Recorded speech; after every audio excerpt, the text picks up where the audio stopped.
Ikinalay umano ng kanyang class advisor ang 8 taong gulang na grade 3 student sa loob ng isang eskwela sa Tacloban. Nangyari mamaya sa pinagpapala na meron ng Emma.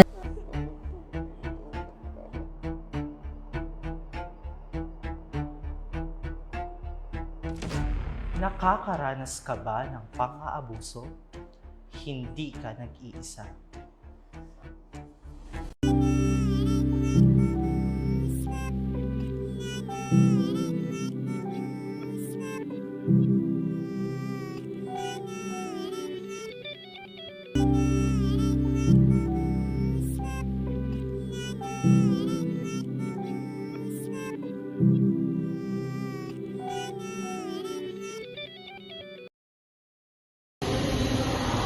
Hi everyone, today we're gonna talk about the Bausi Leave under the Republic Act number 9262 or the Violence Against Women and Children Act. This law protects women and children from the violence. It also gives benefits for the women employees. Bausi leave means ang isang babaeng empleyado na biktima ng violence ay pwede mag-avail up to 10 days leave with pay. This is separate from other benefits and pwede siya mag-extend kung kailangan.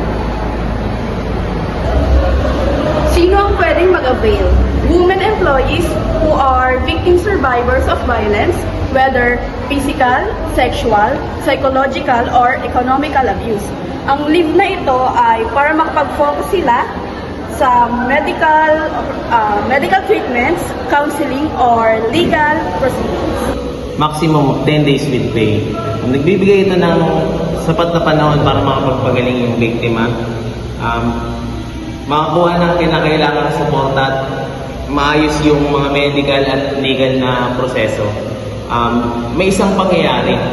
Si Maria, isang empleyado ay nakaranas ng karahasan mula sa kanyang partner. Kinakailangan niyang maghain ng reklamo, kumuha ng protection order at sumailalim sa medical examination. Sa ilalim ng Bausi Leave, nagawa niya ang mga ito na hindi nawawala ng sahod at na hindi naapektuhan yung kanyang employment status.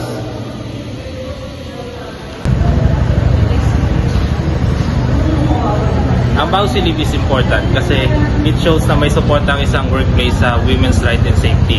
Kaya tandaan, respect women, protect their rights, and support them when time in needs.